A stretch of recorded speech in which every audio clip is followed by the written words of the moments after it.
What's up, everybody? AJ Simmons here with another interview for you guys. Today, I have a very good one because we're going to talk about something a little bit different today. And I got my man, Mr. Chip Bennis, to help me out on this. How you doing, Chip? Good, AJ. Glad to be with you. Thanks for having me. I'm looking forward to it. Absolutely. So before I get into it, just start off by telling us who you are, where you're from, just a little bit about yourself. Okay, Chip Bennis. I was born in St. Augustine, but when I was about 7 or 8 years old, my family we moved to Michigan. I grew up in Flint, Michigan, and about let's see, October will be 14 years that I brought my family. We moved back down here. I live in Gainesville. Happen to work in Jacksonville. I've got a lot of family in North Florida, so I always wanted to come back to North Florida, and was able to make that happen through the company I was with at that time. I got a promotion and relocated to Gainesville, and not with them anymore, but I'm forever grateful that they relocated me. So got a family. I've been married for almost 30 years, got 3 kids, and life is good. That's what's up, man. That's funny. We've got a similar story. So I don't know if you know, but actually, Jan Pro actually brought me down here for operations manager job. And once I came here, it was like, you know what? I didn't actually choose this place, but I was so glad that they brought me here because it's one of the best places. Like I wanted to settle in with my family here for sure. So Well, you came from what, Virginia? yes, sir. Yep. Well, I came from Michigan, which I know Virginia can get cold, but Yeah. Michigan, the winters, it was a great place to grow up. Flint, Michigan was a great place to grow up, but the older I got, the colder the winters got, and I was just ready to get out of all that. And yeah, glad to be down here. And like we were talking before, this is North Florida day today, 70s, no Yeah. humidity, bright sunshine, can't beat it. So, Absolutely. All right, man. Well, I know, so I'll tell everybody a little bit about how I actually found you. So, you reached out to me, you had the calculated clean app, and you told me that you wanted to cancel, which I get those emails all the time, right? Because right now that's the only way to cancel until I can figure out how to add a cancel button. But anyway, yeah, so you reached out to me, you wanted to cancel the membership, which was fine. And then I when wasn't you did mad it, at you. I wasn't mad at you, by the way. absolutely. And so when you did it, you told me that the app was great. And the only thing was it was just a little bit too much for what you needed because your company only offers sanitation and disinfecting services. So that led me to say, okay, well, maybe I should get you on for an interview so you can speak a little bit more about that because I haven't been able to really cover that in detail. So maybe you could help us out with it. So first, before I go into that, could you share with us a little bit how you actually found Calculated Clean? Because when I invited you on for the interview, you were like, well, let me check your channel out. And I'm like, wait a minute, he didn't see my channel before he got Calculated Clean. So how did he find out about it? So if you could share with us how you found Calculated Clean. Yeah, no problem. My day job, I work for a company here in Jacksonville during the day. I'm not full-time in my endeavor yet, but one of the guys that I work with started a cleaning business in January. Okay. And so I was talking to him about what I was getting ready to do. And he said, you ought to check out this app. And it was your app. And so I subscribed to it. But this is before I even started the business. I just played with it. And I was really impressed with it. It had, it was very detailed, had a lot of good stuff in it.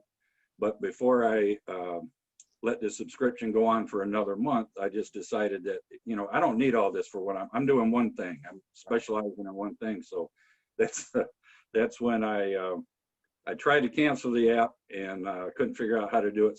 So it worked out because you and I are talking now, but Mike is the one that told me about you. And then, when you reached out to me and talked about possibly us getting together today, I said, well, I'm going to check you out. And dude, I'm looking at you every day. I don't know if I've seen all your stuff, but I've seen some of the new, some of the old, and I enjoy it. And I'm picking up nuggets every time I look at you. And I'm going to tell you, AJ, what I really like about you is you keep it real.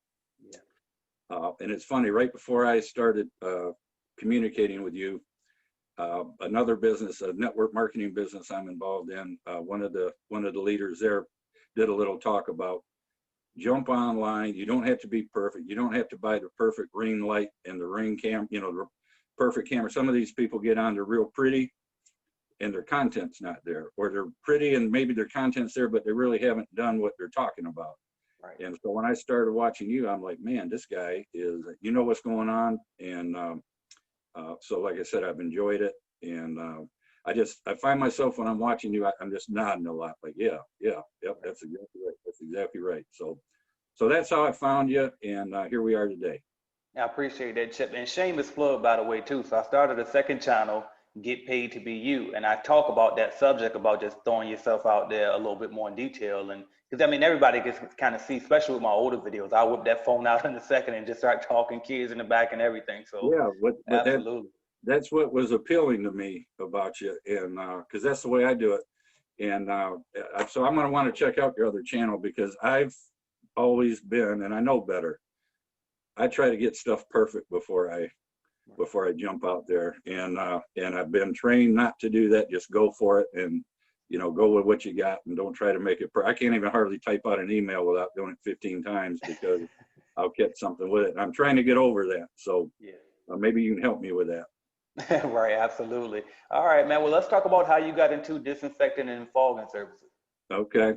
Um, it's funny, because you're going to ask me on your questions, you're going to ask me about the importance of networking. Yep. And that's what happened. A very good friend of mine in Michigan, actually one of my best friends, we're talking on a weekly basis, and I was actually trying to recruit him into one of my network marketing endeavors. And he wasn't really interested in that, but we kept talking, and he said, "Man, I got a guy you need to talk to. You want to do a business?" And he introduced me to the founder of, name of my company is BioClean. Okay. It's called BioClean of America, and I'm actually BioClean in North Florida. But I started talking to the man, Larry Smith. I don't know anything about the cleaning business. I know nothing about disinfecting, but I just know the big picture. When I was talking to Larry, what impressed me is he's been doing it for over a decade. He started in 2008, so he was doing it pre-COVID. Yeah. And so I talked to him off and on for probably about a month and a half, and then I decided, you know what? At first, what I was going to do was refer business to him and get paid a commission on what I referred to him. But we started talking. I said, "Man, why don't you? You're in Michigan. I'm down here. What I got to do to get into business myself?" So. Yeah. We worked through it and came up with I'm gonna call it a mini franchise, not really a franchise, but I paid him a little bit of a fee, and he's handling he supplies the marketing materials for me, and the knowledge and know-how, and I can bring him in on a 3-way call or a Zoom call to explain things if I'm depending on who I'm talking to. Mm-hmm. And it's funny, just this morning I checked on the website. My LLC is finally legit and done. So this is in the very beginning. I'm not going to be able to sit here and tell you all kinds of success stories. I've actually gotten done one. I've got one customer that we did on Sunday. We did at church, and so it's a start. And I'm just talking to my warm market, and I'm gonna get on. Now that I'm into it and I'm really started. I was kind of in pre-launch. Now I'm ready to launch. And so I'm gonna be all over it. Okay, so that's actually good that you're sharing this with us. Like again, because one of the things I always talk about too is documenting the journey. And so like you don't have to be the expert yet to speak on it. So I love that you're sharing with us now. And so you said you did get one customer. So how were you able to get that customer? Well, it happened to be somebody, a friend of mine that happens to be a pastor here in Jacksonville, and he's a very entrepreneurial pastor. He actually has he owns a building. He calls it the Vision Center, and he's got his sanctuary in the back of this building, but there's a suite of offices, and it's like a new business incubator. So let's say you're just starting up and you want some office space, but can't really afford it. He's got about 25 or 30. They're small. They're like 15 by 15 offices, but you can rent from him, and they give you an address, and a place to go. Very reasonable. So when I started this venture, he's one of the first people I called, and I said, "Hey, this is what we're doing." I said, "I know your congregation's not coming to see you as much as they were before COVID. Maybe we can come in and we can come out with a program where we disinfect, and you can let your people know, hey, this is what we're doing above and beyond what's required to make it safe for you to come back." And because people, when they're doing their services online, they're not passing the plate. You know what I'm saying? Right. So that I knew that was one of the things he was up against. So he liked the idea. So he hired us to do it, and we're going to add on. He's offering it to all the people that are his clients, in these offices. And so hopefully I'll be able to add on with some of those people. But as a start, I actually did application myself, and they were happy with it. I talked to him after his service on Sunday, and he talked about it with his people, and everybody was happy. So I've actually got one under my belt, and I can talk to people about it now. Hey, we're doing a church, and we're just going to add on to it from there. So Absolutely. Now, even though you did kind of know the guy, regardless, he still had to sell and close that deal. So that's could you correct. share with us on like what do you think you did or said or showed them Sure. in order for them to believe in you and actually give you a shot? Okay. Well, first of all, it just makes sense, especially these days. And I don't want to come across like I'm going to capitalize on COVID, but it is what it is, as they say. It's real. It's going to be around. It's not going away anytime soon. And even if it does go away, the mentality, I think, has changed forever. It's going to either be when is COVID coming back, or what's going to be the next one, or people are going to be, they're on high alert right now. So I just started the conversation with him. I said, look, this is what I'm into. We come in, we disinfect. We're not a cleaning company. So this is in addition to whatever protocol you've got in place. We're not coming in trying to, replace your janitorial service or anything like that. This is above and beyond that. So, and I've got a spec sheet with what it is that we treat with, and what we call a kill sheet that lists everything that it kills. And then we started talking about the practicality. I said, look, your people can come in. You're showing your people, anybody that enters your facility, you're looking out for them. So you got visitors coming in, you've got a staff, so you're protecting them. You're protecting your congregation when they come in on Sundays. You're protecting all the people that are leasing these offices, and by extension, you're protecting their families. So it made sense to him that way. And then we go. One thing that caught my attention and why I hooked up with my guy is he's got a whole marketing plan behind it. So we give our customers, we give them the tools they need to tell their story, let their customers, let their visitors, anybody that comes in and out of their business know what they're doing. Right. So we've got a little, like a window decal that says certified BioGreen Clean. We give them copy that they can use, they can use for a template to put on their social media. What we call counter cards, where they can leave something on the counter. This is what we're doing to make sure, to ensure the safety and the health of our, our visitors, our customers. And so it's kind of like an added to it. We're not just coming in and doing the treatment then leaving. We're helping them with getting their message out. Right. And him being, like I said, yes, he's a pastor, but he's also got a really keen business mind. He got it right away. So it wasn't really hard. And I'm not going in as an expert, but I've got all these third party tools. I don't have to be the expert. I'm learning as I go, as far as, I can't tell you names of all the different viruses and everything, but I've got it listed here. It's all on here. And at the top of the list is COVID-19. And I do know enough now, because I've been through some training, that we kill 99.9% of what's ever in the air and on the surfaces, and then it inhibits growth. So we come in and we treat, we bring it down to zero, or close to zero. We can't say zero because EPA, but close to zero. And then by the time we come back in and treat, it maybe instead of when we started it was a 10. Now maybe by the time we come back in, it's a 4 or a 5. So we knocked it down, and then till we come back in, it's not growing as quickly as it was. But so, and like I said, in today's world that we're living in, it just makes sense. So that's what got my attention with this whole business anyway.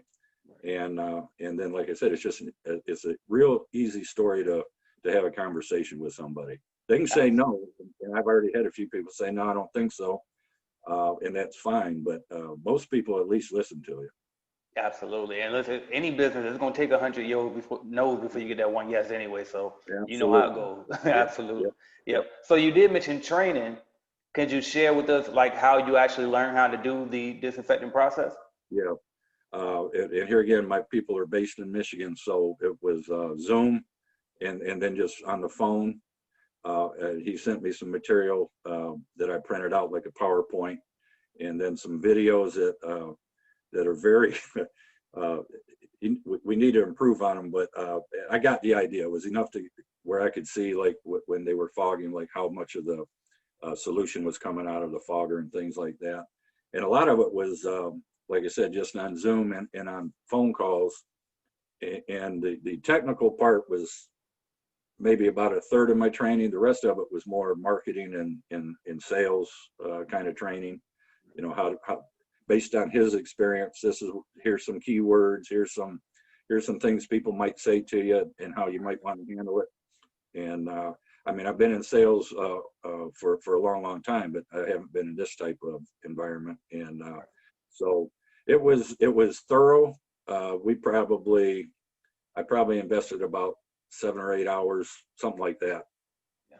But it's that old thing, you know, don't wait till you have all the knowledge. I've got enough to get out there and like I said, have the conversations. And if I get stuck, I can call on him, or usually the material I'm leaving behind explains, you know, if somebody's asking about what's in the solution, you know, how does it work? What does it kill? That kind of thing. I can just hand them a piece of paper and say, hey, review this and we're good. Yeah, that's interesting too that you say that with the training, it was really more so like the business aspect versus the actual the tactical how to do the stuff, because actually that's how my starter kit course is kind of too. It's like I'm really more talking business and teach them how to invoice and all of the different things about business versus, you know, maybe 10% of the course is actually how to clean. And that's because it's like, I mean, it's really kind of simple. You know what I mean? Like right, anybody can pretty much do it. So it's like that part isn't going to be the hard part. The hard part is going to be how to sell, how to close the deal, how to get your books in order, you know, all of those types of things, the more business related things. So I thought that was good that you pointed that out as well. Yeah. Also, are you able to share, and if you can't, then I understand, but are you able to share what type of fogger you guys are using? Yeah. Or that you recommend? I meant to bring one next. I don't know what the brand name of it is, but we're using the ULV, right. Ultra low. You tell me, ultra low pressure or something like that. Alien or something. I forget it too. I know ULV though. I know the fogger. It's ultra. I don't know. Anyway, ULV right. versus hydrostatic or right, electrostatic. Electrostatic. Yep. And electrostatic is great. My partner, who's been, like I said, been in it since 2008, he knows what works and what doesn't work. He's not 100% convinced yet that for the cost of the electrostatic equipment that it's there yet. There's a lot of hype, not knocking it, but there's a lot.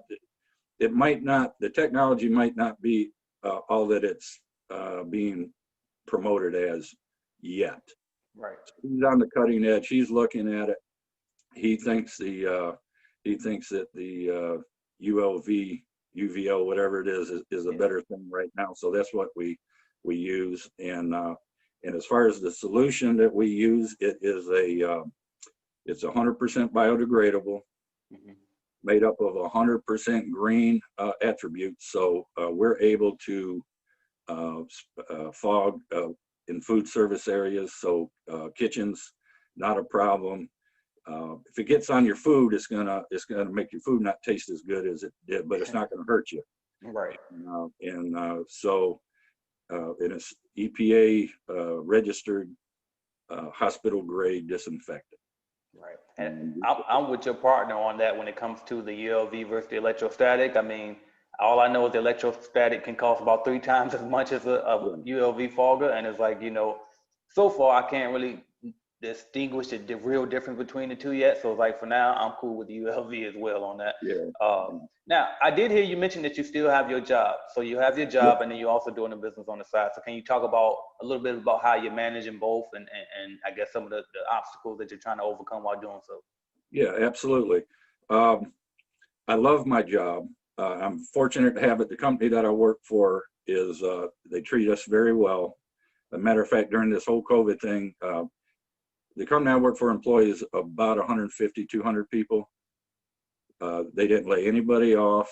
It worked, and it's not because we were all so busy. They kept us on when they probably could have laid a bunch of people off. So I think a lot of them, they treat me very well. I've been with them, like I said, 8 years, and but I work 7 to 3:30, so that leaves me a whole lot of time. You know, I get out at 3:30. I'm on my lunch hour right now. I take a late lunch, so I'm at, you know how most people will talk about how busy they are. They're too busy. Well, you can find time. In this business, it's kind of like the cleaning business. We're typically doing it off hours. You know, we're not walking through offices when people are at their desk fogging. So, so as far as actually doing the work, it's not going to be a problem right off. But I just use the time that's available to me, and you know, I'm not working all the time. I mean, my family. My wife and my kids, every time we're together and we go somewhere, when we come out, they all say, "Dad, why you got to talk to everybody?" But then I'll tell them why, because that's how you meet people, and you never know who you're talking to. And you know, I tell corny jokes to our waiters and waitresses, and my kids will just put their heads down or they'll roll their eyes, but that's how you do it. So. I just the time that I do have available, I'm not sitting there watching TV. I'm not watching, you know, I'm not watching sports. You know, I'll keep an eye on things. Don't get me wrong, but everybody's got time to, you know, they've got extra time. It's just what you do with it. And so I'm taking my 3:30 to whenever I go to bed. I'm working this thing. So whether it's phone calls, I get on Facebook and send, you know, messages to people. You know, I mean, I'm not going to lie. I'm not doing it 24/7. It's in my mind 24/7, but I've got time to do it, and it works well. And I guess I would say too, you don't want to leave your day job too quick, especially if you like it. I mean, if you don't like it, that's a whole different thing. But you know, it pays a lot of freight right now too. So, you know, eventually, I'll be 62 this year, so I'm looking to make this business the disinfecting business is kind of like my retirement. And I want to get it built up where I can step away from my day job in the next few years and then just do this. And then the plan is in the not too distant future, I'm not going to be the one out doing the fogging. So, and I've learned a lot of that through you and Mike, the guy that I work with that introduced me to you as far as using subcontractors. So my antenna's up and I'm listening about that because right now it's me. I got a 21-year-old son that's going to work it with me. He's in Gainesville, so you know, I'm going to bring him along. But eventually, the plan is that I'm managing the thing, maybe doing the sales and marketing, and I've got people out doing actually doing the treatments for me. Right. Hey, that's huge, man. I didn't know that. I didn't even think that you were your age. Like, you look a lot younger, so that makes me feel good to let me know that. Yeah. Appreciate that. Appreciate that. The future is bright for me. If that's how it looks, I must be okay. Well, I tell you what, the thing about being as old as I am, I've been around businesses. I was kind of raised that way. My dad was an executive with a company for almost his entire adult career, which doesn't happen very often, but he managed a business for some other people. So he was never the owner, but he ran it like it was his. And 9 out of 10 people thought he was the owner. That's how he did business. And we were in a traditional business. My family bought an office supply company back in the late 80s. I left what I was doing at the time and came in and managed it. And it was a learning experience, you know. And that was brick and mortar. That was employees. That was delivery vehicles. That was payroll. That was it was a education and a good learning experience, and it was profitable. And we ended up selling it to our biggest competitor in town up in Flint at the time. And then I worked with them for a while, worked an employment agreement. And so I've always kind of had that bug. But once we sold it, I was working for other people. And that was all good until I was about 55 years old. So about 8 years ago, I found myself on the outside looking in, looking for a job. I had a good run in corporate America. I was with a couple Fortune 500 companies in corporate sales, which was good, but you're only as good as your last quarter as far as your numbers. And I hit a patch. Nothing against the company that let me go. It's just the way the game is, and my numbers weren't right. But I was early 50s, mid 50s, looking for work, and that was an eye opener. And so I said I would never. I'm going to build something where I'm, my future is in my own hands, and so I've been striving to do that ever since. And I got involved in network marketing, which I love that business model, the personal development part, the positive reinforcement, talking to people that we got the same goals as you. I just learned a lot, and so I am very confident that what I've got going now is going to take some work, and it's going to take some time, but we're going to come out the other side. It's going to be I'm going to be able to look back and tell kids, grandkids, great grandkids that, hey, when COVID hit, this is what granddaddy did. Yeah. I wasn't sitting around waiting for the stimulus checks. I was out hustling, and so that's the big picture. That's what I'm going to do. So I don't want to offend anybody. Nothing wrong with stimulus checks. No, that's real though. It's the mentality, Take that stimulus check and go start a business. Right. Go start a cleaning business. Get with you and start. I think you can probably get started for about $1,200-$1,500. It could get you in the game anyway. So absolutely. Cleaningbusinessstarterkit.com. I appreciate that. So yeah. I'm gonna rewind a little bit because I won't hold you for too much longer. And as you can see, I just kind of threw the questions completely out the window. I'm just all over the place now going off your energy. Right. So it's good. We're flowing though. Yeah. So what made you actually want to get into entrepreneurship? And then right after that, I guess you can let us know like what you would say to a person on the sideline thinking about getting into entrepreneurship to help them make that leap of faith. Right. Well, like I said, it kind of life hit me between the eyes when I did lose it. I was with a company that I thought I'd retire with. Yeah. And when that didn't happen, I didn't have a college education. I don't have a degree. I'd had years of experience in that business. So, any offers I was getting I couldn't afford to take them. And so I guess, like I said, I've always followed business. I like business, and I like the stories, and I like learning about people. Like I like learning about you. I like learning about people that started something and built it. And but when I lost my job, like I said, my mentality changed. I'm going to build something that I don't have to depend on anybody else. I'm going to make it or break it on my own. I'm trying to instill that in my kids. That I want them to do whatever they want to do. But really, working for somebody else is great. But just know that it's a two-way street. They could love you, but when they don't need you anymore, I mean, it could be COVID. It could be the owner of the company sells to somebody else and they have different ideas. Then you're on the outside looking in. So I'm just a strong believer in, especially today, AJ, with technology, and you can learn anything you need to learn. You don't have to go to business school. You can jump on, you can find videos, you can find mentors. I follow a lot of different people. So that's kind of my mentality, the mindset. I don't listen to the news when I'm in the car. I'm always listening to somebody. I'm listening to positive reinforcement. I'm listening to mentors. You don't have to look at a YouTube video. You can listen to it too. So I'll have somebody's YouTube going in the car. I had you on. I'm away from Gainesville to Jacksonville. I'm in the car for a little over an hour on that drive, and it makes the drive go by quick. And you're picking up nuggets. And what would I say to somebody that's thinking about it? I would say, jump in. You can start part-time, and whether it's a cleaning business, and I know that's what your specialty is, but anything. Look at some network marketing company. You can get into a business for next to nothing. And you don't have to be in profit. Just start a business, and now all of a sudden you're taking advantage of small business tax advantages. You don't have to show a profit to be able to do that. You can start small, start in your spare time.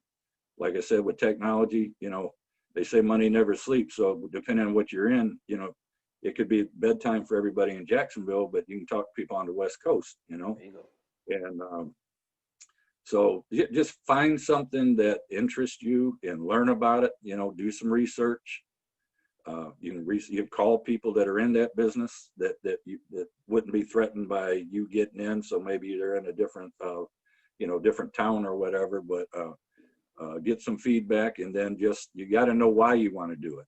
You know, that you say, you know, your why is got to make you cry. You got to have a reason, because there's going to be some tough days where you're ready to throw your hands up, say, to heck with this, I'm gonna go find a job. You got to remember why you wanted to start it in the first place. And the time is now. Don't wait for, it doesn't matter who's president. It doesn't matter that it's COVID right now. It doesn't matter that, you know, you're too busy, you're not busy enough, you don't have any money. If you want to do it bad enough, they say if you want to do it, you'll find a way. If you don't, you'll find an excuse. And so just find something and go for it. Go for it. Yeah. Don't, and like I said, if you're working a day job, that doesn't mean you got to quit your day job. Find, you know, you can work it around. Everybody's got pockets of time. You got a lunch hour. You can be making phone calls to prospects when you're on lunch. You know, everybody's in the car. You know how it is around Jacksonville. You get in some of this traffic, but you can be on the phone. Don't be listening to the news channel or talk radio. Get on the phone and call some people while you're sitting in a traffic jam. Yeah. And you know, I just I don't know why everybody doesn't do it. I realize that it's not for everybody, and you can't help people that don't want to help themselves. But I just think that people just don't realize. I'm not going to say it's easy, because it's not. I mean, it's going to take work, but you're working at your job. You know, your job might be hard. Having your own business is hard. Choose your hard. You know what I mean? It's like I said, I look forward to the day where I can do this on my own full time. But in the meantime, I'm doing a good job for the people I work for. I'm lucky to have that job, and I'm working this thing in my spare time. Now that you got to give up some things, so maybe you're not, you know, like I said, maybe you're not watching the game on Saturday or Sunday. You're out hustling, you know, or you're not watching your favorite show at night on Netflix or whatever. You got to give that, you know, you got to make some choices, and it's worth it though. You come out the other side, it's worth it. The work is worth it. So absolutely, Chip. I appreciate that, man. And two, you kind of touched on this already, but I still want to close out on this, so that way you can come back and look at this video in 3 to 5 years and show it to your kids and everything, and say, hey, I called it. You know what I mean? yeah, So okay. what do you want that legacy to be when it's all said and done, after you built the business and found your success and everything is, you know, done? What do you want that legacy to be for you? Well, that's a great question, AJ, and I appreciate you asking it, because, like I said, here again, I'll be 62 in December. I'm behind financially. I'm behind, you know, when I was a younger man, when I was your age, I wasn't thinking, man, when I'm 62, you know, I'm going to be just starting a business.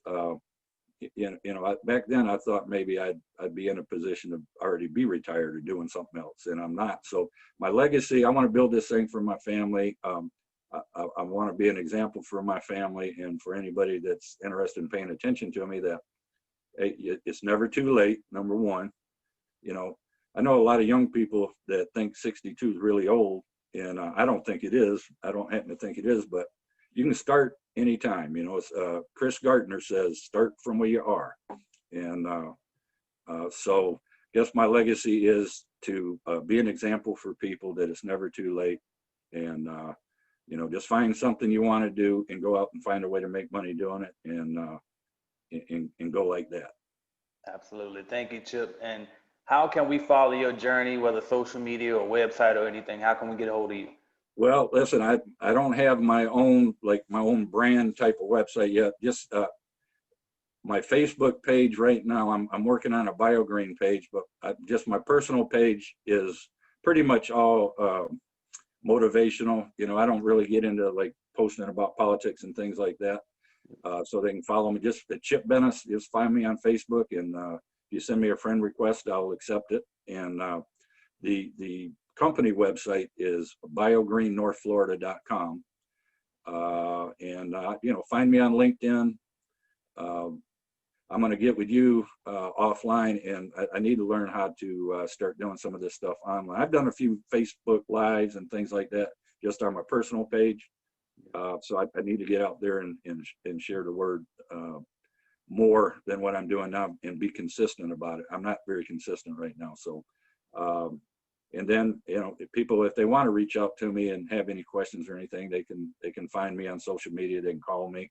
I'm not hiding from anybody, but that's it. And man, I got to tell you, I really, really appreciate you, offering me to do this with you. I've been looking forward to it since you made the offer, and, I'll keep following you, and I'm sure that this won't be the only conversation we have. So Absolutely. I feel like I know you. I haven't met you face to face, but I feel like I know you. And so I like what you're doing. Keep doing what you're doing, and people need to pay attention to you because you know what you're talking about. And so with that, man, thanks for having me. Absolutely. Thank you a lot, Chip. I appreciate you taking the time, man. And it was so many gems in there too. I just want to say, like, a lot of the things you were saying, like basically making your car a library, listening to some motivational interviews, and listen to YouTube rather than just having a radio playing repetitive stuff. Right. You know what I mean? And it's just like all of these are things that I was doing and still do to this day. And I think. And I'll tell you, I'm sorry to interrupt. You'll be happier. I'm telling you. I tell people all the time, and my guy that I work with, Mike, that started his cleaning business in January, he's the same way. Man, people that they get up in the morning, they flip the TV on and start watching the news. Why do you do that? Why do you want to do that and get yourself all jazzed up and worked up, man? You know, just, you know, the mindset and the personal development piece is so important. And if people just try it for a week, man, you'll never go back. I promise you. So 100%, man. I agree with you 100%. Chip Bennis, everybody. I appreciate you, Chip.